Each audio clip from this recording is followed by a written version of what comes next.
Saludos, amado amigo, amado hermano, Dios te bendiga. Estamos aquí en una novedad acerca de la palabra de Dios.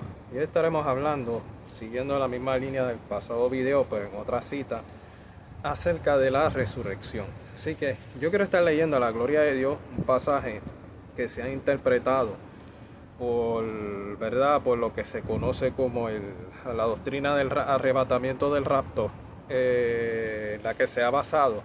Primera de Tesalonicenses capítulo 4, verso del 13 al 18. Yo sé que es un poquito largo, pero me siguen.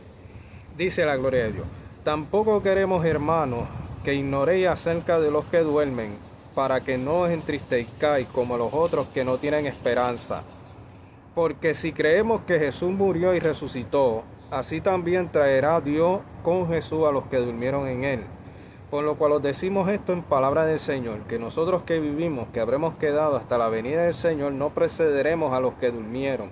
Porque el Señor mismo, con voz de mando, con voz de arcángel y con trompeta de Dios, descenderá del cielo, y los muertos en Cristo resucitarán primero.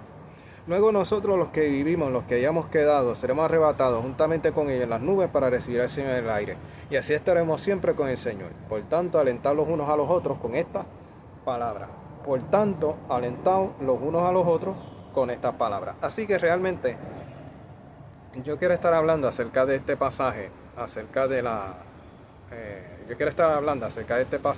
¿verdad? Hablando sobre la resurrección, porque, bueno, este pasaje ha sido conocido, ¿verdad? Y es uno de los pilares de la doctrina del rapto. Yo quiero decir que la doctrina del rapto no es algo pentecostal. La doctrina del rapto, el iniciador de la doctrina del rapto fue Francisco Rivero, ¿verdad? Un sacerdote del siglo XVI que estableció como norma dentro de la Iglesia Católica, ¿verdad? Como jesuita, esta doctrina. Luego, en los movimientos de avivamiento, ¿verdad?, protestantes del siglo XIX, esto fue un pilar en la doctrina protestante que se llamó la doctrina pretribulacional ¿verdad?, la doctrina de rapto, donde se establecía que Jesús vendría antes de la gran tribulación. Así que yo creo personalmente que la iglesia vivirá la gran tribulación, y es algo que los apóstoles, el apóstol Juan en el libro de Apocalipsis deja muy claro. En un video aparte de este podemos hablar acerca de por qué la iglesia pasará por la gran tribulación y cuál es la razón de por qué la iglesia vivirá ese tiempo, porque se ha dado por sentado como una verdad absoluta que la doctrina del rapto es la doctrina real en la que nosotros debemos de creer, pero y que cualquier persona que objete la doctrina del rapto pues está en doctrina errónea, y esa persona se tiene que arrepentir, porque las cosas son como dice la doctrina del rapto, y cualquiera que esté fuera de esa norma está mal. Así que realmente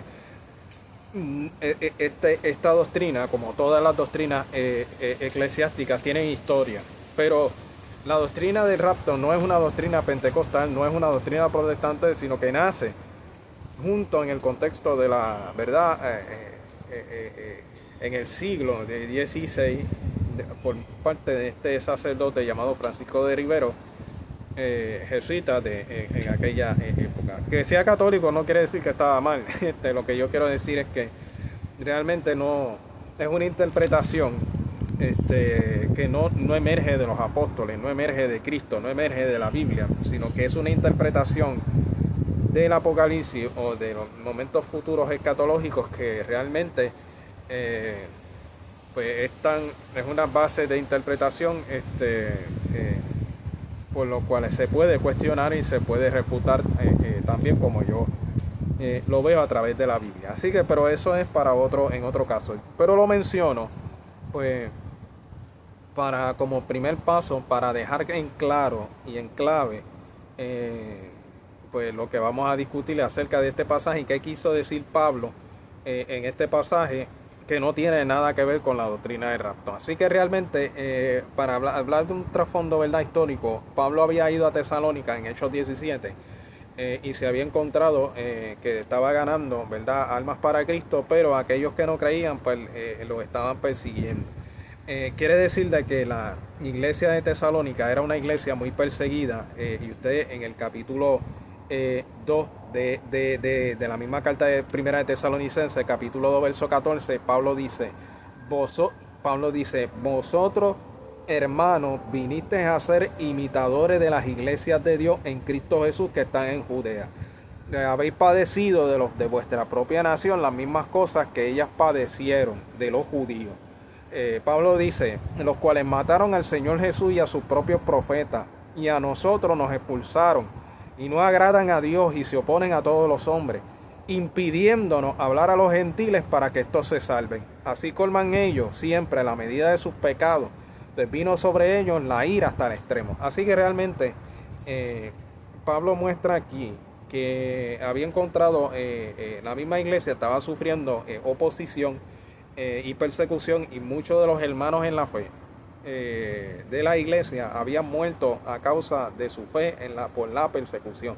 Entonces, cuando Pablo dice aquí, tampoco queremos, hermanos, que ignoréis acerca de los que duermen, Pablo está hablando en Tesalónica, como mencionamos en el pasado video.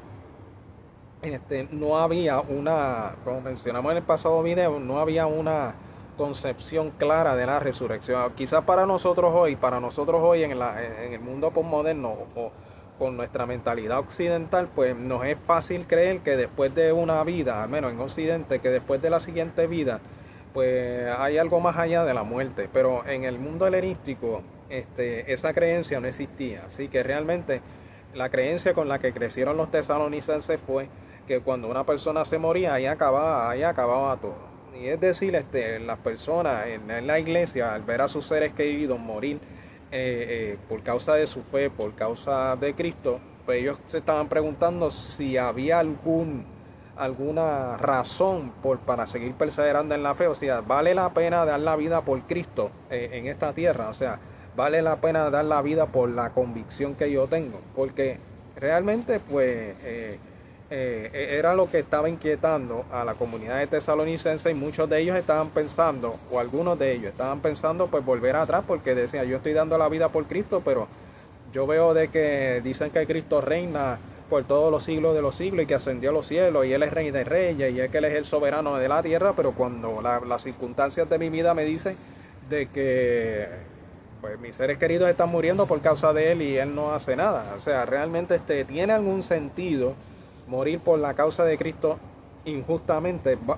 O sea, y esa era ¿qué diferencia tengo yo con el incrédulo que muere? Si al fin y al cabo todo termina ahí. Entonces Pablo va a refutar esa creencia. Pablo le dice a la iglesia de Tesalónica, aparte de las cosas que ya les he mencionado, de la voluntad de Dios y la santificación, yo quiero que ustedes no ignoren este tema que yo les voy a mencionar ahora, que tiene que ver con aquellas personas que han dado la vida por Cristo y que han fallecido en el Señor.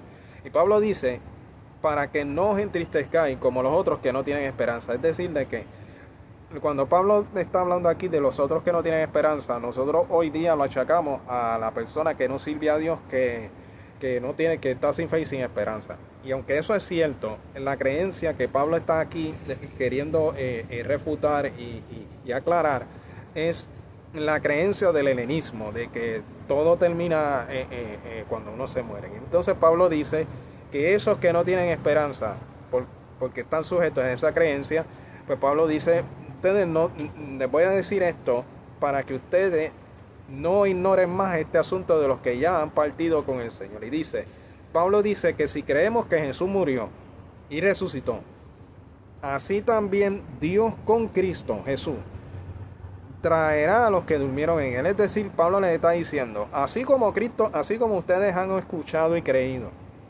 que Jesús murió y resucitó, de la misma manera Dios va a hacer con el creyente que muere o fallece en Cristo. Es decir, de que ahí es cuando Pablo puede decir a los filipenses, para mí el vivir es Cristo y el morir es ganancia, porque eso fue algo nuevo para el mundo helenístico, porque esa no era la creencia de aquel tiempo. A lo mejor para nosotros decimos, ¿verdad? Para nosotros es fácil ahora creer, para mí el morir es ganancia, porque pues realmente son cosas son creencias con las que nosotros no hemos lidiado en nuestra cotidianidad, pero en el mundo helenístico sí. Y entonces eso fue algo nuevo para el que lo escuchaba en el mundo helenístico en el que Pablo ¿verdad?, antiguo en el que Pablo se desenvolvió y la iglesia primitiva también. Así que la iglesia está introduciendo un conocimiento nuevo al mundo antiguo. Por eso Pablo dice de que al hombre natural le parecían locuras las cosas que la iglesia predicaba, porque eran cosas nuevas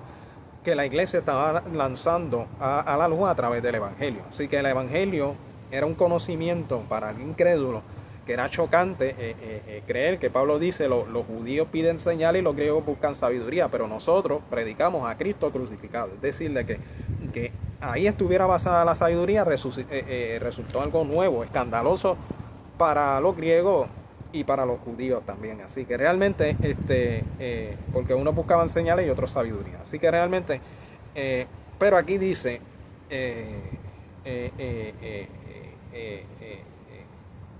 aquí dice que Pablo dice que de la misma manera que Dios trató a Jesús, nos va a tratar a nosotros que fallecemos en Cristo. Así que dice, Pablo dice esto en palabra del Señor, es decir, que esto no es un invento de Pablo. Pablo le está diciendo esto a la iglesia de Tesalonicenses, diciéndole, esto que yo les voy a decir, no es un invento que yo me estoy diciendo, esto es palabra de Dios. Que dice que nosotros que estamos vivos, que quedaremos hasta la venida del Señor. Es decir, que Pablo pensaba que no se iba a morir. Pablo pensaba que Cristo iba a venir en su tiempo. Así que dice que no vamos a preceder a los que durmieron. Es decir, de que no nos vamos a ir primero que los que fallecieron. Pablo no está diciendo que por cuanto nosotros estemos vivos, en comparación al creyente fallecido, no quiere decir de que nosotros nos vamos a ir primero, no quiere decir que nosotros nos vamos a ir primero allá al cielo y luego ellos segundos. Al contrario, dice, porque el Señor mismo, y aquí es donde va lo de la doctrina del rapto, dice que con voz de mando y con voz de arcángel, ¿verdad?, descenderá del cielo y los muertos en Cristo resucitarán primero. Pablo aquí no está hablando de que Pablo aquí no dice de que la iglesia, que esta es la doctrina del rapto, porque Pablo no creyó semejante cosa. Así que Pablo aquí está estableciendo que Cristo sí va a venir, pero no establece cuándo. O sea, Pablo sí estableció que Cristo iba a venir. Pablo está hablando aquí de que la venida de Cristo debe darle esperanza, le daba esperanza a la iglesia de los tesalonicenses, que sufrían persecución y sufrían todas esas cosas, porque veían esos seres que murieron en la fe, van a volver a resucitar de nuevo, van a volver a vivir de nuevo. Es decir, de que la muerte es una transición a una nueva, a la vida, a una nueva vida que será eterna y para siempre. Así que realmente Pablo les dice de que para que ya dejen de estar tristes, para que dejen de estar con el corazón afligido. Pues esta es la esperanza que Pablo dice, Cristo va a venir de nuevo, y va a sonar una trompeta que va a llamar a los que fallecieron, ¿verdad? Va a ser un llamado, y los que fallecieron en Cristo van a resucitar primero.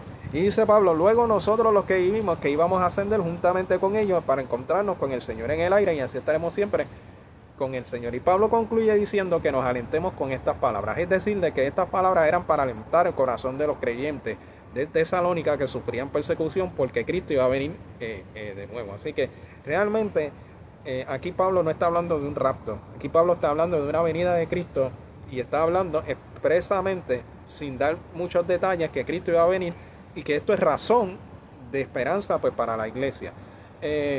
Si era después de la gran tribulación, antes de la gran tribulación, este no es el tema ni la razón por la cual Pablo está escribiendo a los tesalonicenses, porque el verso 13, el primer verso, dice claramente que Pablo dice que tampoco queremos, hermanos, que ignoréis acerca de los que duermen. Pablo está respondiendo aquí a una inquietud espiritual y emocional y psicológica de la iglesia de Tesalónica, y no contestando una pregunta teológica. O sea, Pablo no está contestando una pregunta. Pablo está, como decía, respondiendo a una inquietud,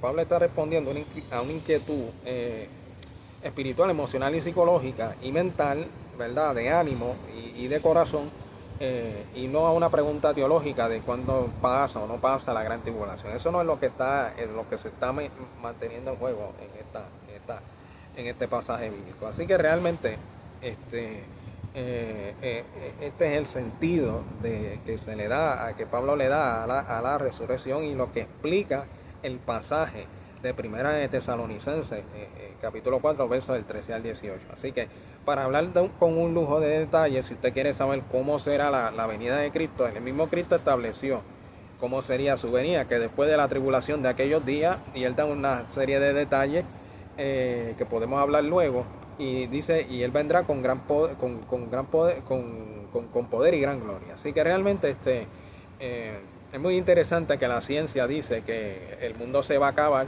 cuando, ¿verdad? Federico Engels, en un tratado que él tituló Dialéctica de la Naturaleza, los comunistas decían que el sol se apagará en un momento y que el sistema solar en el que pertenece esta tierra, pues un día de esto este mundo va a dejar de existir. Y es muy interesante porque Cristo, esas son las mismas señales que Cristo da de su venida, que el sol se apaga. Lo primero que hace antes del venir es que el sol se apaga. El sol ya no da su luz y hay un cataclismo cósmico, y después de ese cataclismo que la ciencia dice que el mundo se va a acabar es cuando empieza lo que realmente lo bueno para el mundo entero, que es la venida de Cristo, porque después se aparecerá la señal de la venida del Hijo del Hombre, que vendrá en las nubes del cielo con poder y gran gloria. Es decir, de que es muy interesante de que cuando la ciencia dice el mundo se acaba, ahí es donde Dios dice aquí yo empiezo. Así que realmente eso lo escribió Federico Engels, ¿verdad? La dialéctica de la naturaleza expresó ese argumento, y verdad, y gran parte de verdad, muchos de los comunistas tuvieron esa creencia de que el sol se iba a apagar y todo eso, y que ahí se iba a acabar todo, y que por esa razón ellos no estaban como que muy familiarizados con muy apegados a dejar un legado a la humanidad, porque realmente llegaría el momento en el que eso ya nadie lo iba a recordar, porque el mundo ya no iba a existir. Pero realmente el mundo seguirá existiendo cuando eso pase, porque es la venida de Cristo que sucederá después de que suceda lo que Federico Engels dijo en ese tratado. Así que realmente cuando va a suceder cuando va a suceder la venida de Cristo, pues eso lo podemos discutir en otro video, pero aquí en el pasaje de Primera de Tesalonicenses, capítulo 4, se habla o se data de un suceso que daba esperanza a los tesalonicenses. Entonces, cuando este mensaje de Pablo llegó a la comunidad de Tesalónica, fue mal interpretado, y Pablo lo presenta en la segunda carta de los tesalonicenses, pero no lo vamos a entender hasta ahí. Pero lo que podemos decir es que en esa mala interpretación implícitamente se puede concluir de que las palabras de Pablo alentaron el corazón de la iglesia, y la iglesia siguió predicando y viviendo para Dios con todo fervor, en espíritu y verdad. Así que, amado amigo, amado hermano, Dios te bendiga. Yo espero que este video te sea de bendición. Como siempre, gracias por tu sintonía, ¿verdad? Y que tengamos una buena semana llena de prosperidad en el espíritu y en todas las cosas, ¿verdad? De parte de Dios, ¿verdad? Y no solamente esta semana, sino el resto del año. Y como siempre, gracias por tu sintonía y Dios te bendiga.